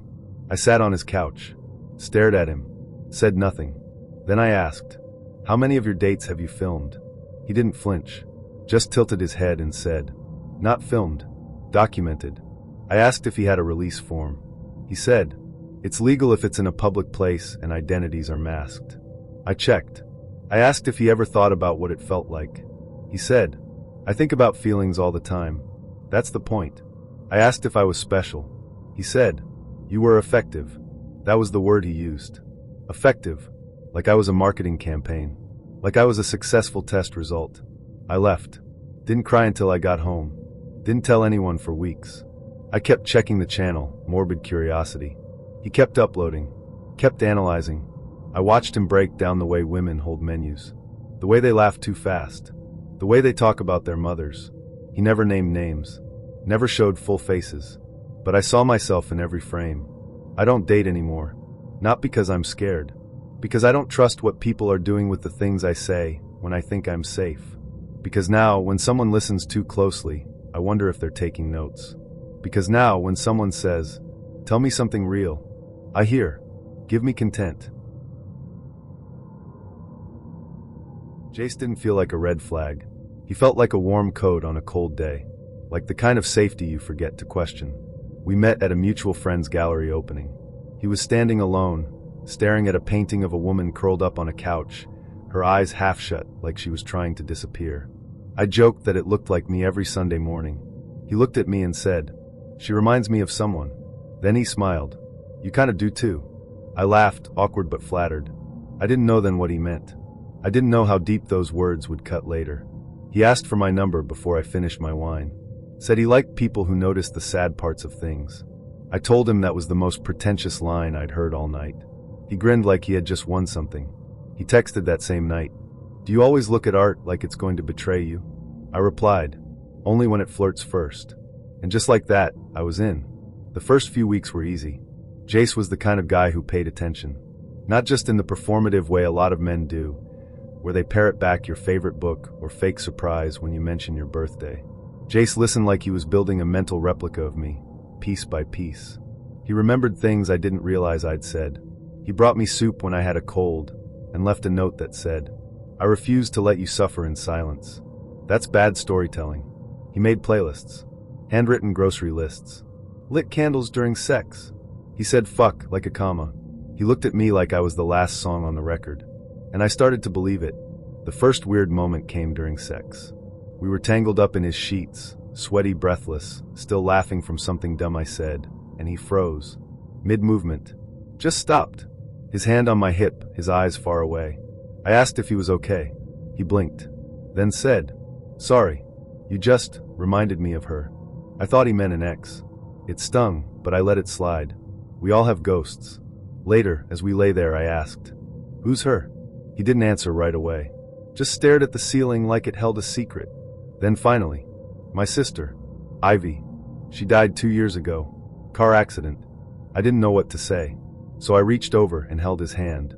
He whispered, "You have her laugh." My body went cold. After that, things didn't fall apart, but they shifted. He'd say things like, "You tilt your head the exact same way she did when she was trying to lie. Ivy used to draw on her legs when she was bored. You do that too." At first, I thought he was just grieving, that maybe being with me helped him feel something other than the void. But then I saw the photo. It was on his bookshelf, tucked behind a stack of old poetry books. A Polaroid, curled at the edges. I thought it was me. Same hair, same eyes, same slouch. For a split second, I thought, when did he take this? Then I looked closer. It wasn't me. It was Ivy, and she looked like my ghost. I didn't say anything that night, but I couldn't sleep. I lay in his bed, wide-eyed, while he snored softly beside me. My brain was doing laps. Was I just a stand-in? A projection? Was he kissing my mouth while picturing hers? The next morning, I asked about the photo. Tried to keep it casual. He smiled, tapped it gently. She was my best friend. We were close. Like, closer than normal, probably. I asked what he meant. He shrugged. We just understood each other. No bullshit. She got me in a way no one else ever has. Until you. I tried to laugh. It came out wrong. Like I was choking on something invisible. After that, I started noticing the comparisons more. He'd mention her in passing, like a reflex. She would have loved this movie. You walk like her when you're focused. You both hate cilantro. He once asked me to wear a specific shade of lipstick. Said it looked powerful. I wore it to dinner. He stared at me all night like I was a memory come to life. Later, when we were having sex, he whispered her name. Not mine. Hers. Just once. But I heard it. Fuck Ivy. I stopped. Rolled off him like I'd been slapped. He looked panicked. Apologized. Blamed the wine. I got dressed. Left without speaking. He texted that night. Please. I fucked up. It was a mistake. You're not her. But you make me feel like she's not gone. I didn't reply. But I didn't block him either. That's the worst part. Some sick part of me wanted to understand. Later, a friend of mine, who knew Jace peripherally, told me the full story. They weren't just siblings. They were inseparable. Lived together. Traveled together. Some even joked they were too close. She showed me old Instagram posts. Captions like, "My forever person. No one gets me like Ivy. The only one who sees the real me." It was her birthday when we met. It was her favorite band on our first playlist. It was her middle name he used as his Wi-Fi password. Everything was a loop. I wasn't his girlfriend. I was his grief doll. I confronted him one last time. Met him at a cafe I hated, just so I wouldn't romanticize it later. He looked thinner. Tired. Like sleep had stopped visiting him. I asked him the question I'd been sitting with for days. Were you ever actually in love with me? Or just trying to resurrect her? He didn't answer for a long time. Just stared at his coffee like it held a verdict. Finally, he said, "I don't know the difference anymore." And that was worse than a no.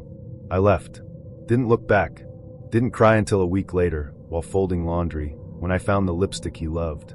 I threw it out, along with the playlist. The photos. The memory of his hand on my thigh, while calling me someone else. I still think about him sometimes. Not with longing. With unease. Because there's a kind of love that doesn't want you. It wants your echo. And there's a kind of grief that doesn't grieve. It hunts for replacements. Jace didn't mean to hurt me.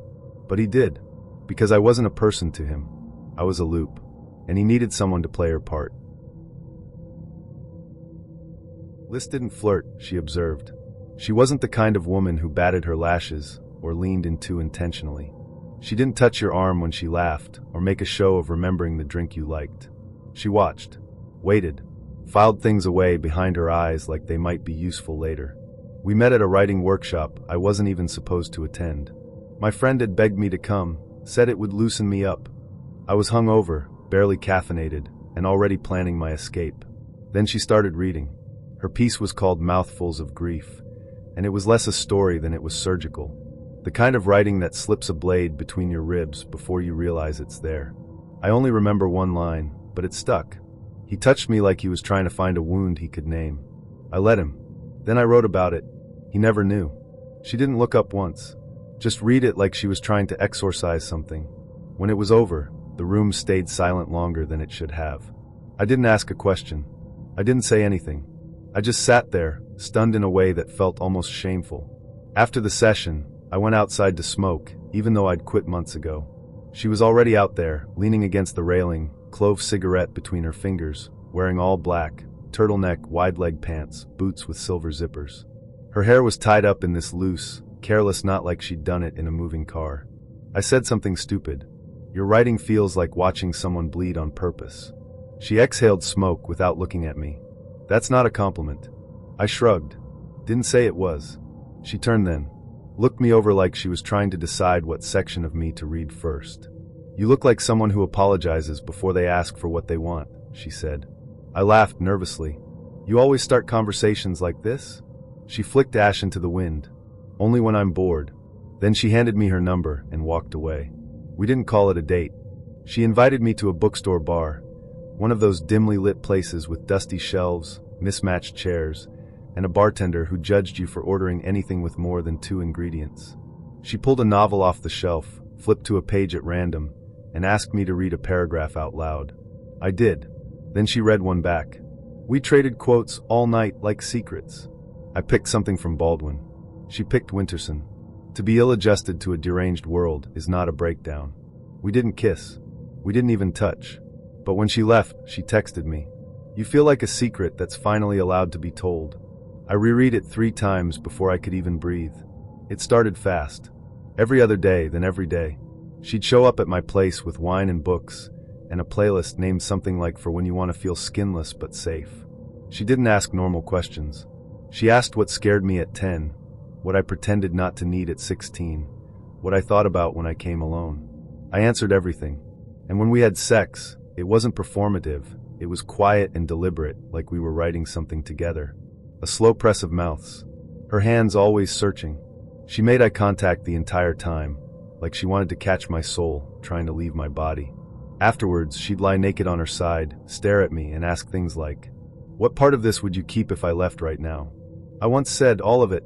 She didn't smile. She just kissed me once, soft and brief, like punctuation. She never posted about me, never tagged me, never called me her boyfriend. But she came back again and again. She'd leave notes in my books. "Don't trust anyone who flinches at your softness." She'd quote me back to myself. "You said people only want to hold what they think they can fix. Does that include you?" I started writing again. Real writing. Not just half-finished Google Docs and shame-filled journal entries. I wrote poems about her knees, her breath, the way she curled into herself when she was about to cry but didn't want to. I told her I'd never met anyone like her. She said, "That's because I'm not trying to be anyone." One night, she left her laptop open while she showered. I wasn't snooping. I was looking for a playlist. But one tab was open, open wounds, soft light. The blog was minimal. Black text, white background, no bio, no links. Just a grid of titles. Man number 6, the one who apologized for breathing. Man number 9, the one who smelled like absence. Man number 14, the one who cried after I came. Each post was a short essay. Fragmented. Beautiful. Dangerous. I clicked the most recent one. Man number 17, the one who wanted to be the poem. The first paragraph hit like a slap. He reads Baldwin to impress me. It almost works. He fucks like he's trying to be gentle, but keeps forgetting how. He folds my shirts like he's afraid I'll disappear. He says he wants to be known. I make notes. I stopped breathing. She hadn't used my name. But it was me. Every line. Every detail. The night I read Baldwin. The way I folded her shirts. Even the line I'd said during sex, half joking. "I think I want to be a poem." She hadn't laughed then. Just kissed my forehead and said, "Maybe you already are." I thought it was tenderness. It was fieldwork. She came out of the shower, towel wrapped around her, water dripping down her legs. "You okay?" she asked, seeing my face. I didn't answer. She didn't ask what was wrong. She already knew. We didn't scream. We didn't fight. I asked why. She said, "Because writing is how I metabolize intimacy.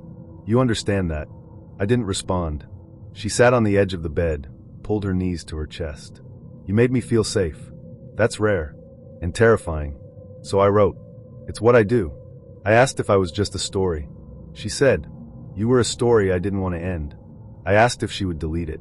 She didn't answer. I didn't leave that night. I know how that sounds. I know what you're thinking. But it wasn't that simple. She made me feel seen in a way that felt holy. Even if it was for the wrong reasons. We kept sleeping together. Kept talking. Kept pretending the blog didn't exist. Sometimes, during sex, I'd wonder if she was already rewriting it in her head. Man number 17, the one who stayed after reading his own autopsy. She'd whisper things like, "You're the only one who stayed long enough to hear the second version." I should have left. But I didn't. A month later, I met a guy at a party who knew her. He was drunk, bitter, and said something that chilled me. "You see her blog? She got me too." Man number 11, the one with the sleep talking. I didn't even have to ask. The look on his face said everything. He'd been written. Just like me. Just like the others. The next morning, I packed my things while she slept. Left a note that just said, "I don't want to be your favorite sentence." I didn't block her. I didn't delete the text threads. But I never went back. A week later, she posted a new essay. Man number 17, the one who left without a line. She wrote, "He folded the sheets like he was trying to erase his shape from them. He didn't slam the door. He didn't need to. The silence was enough. It was the punctuation mark he thought I wouldn't use." I read it 3 times. Then I closed the tab. It's been months since then.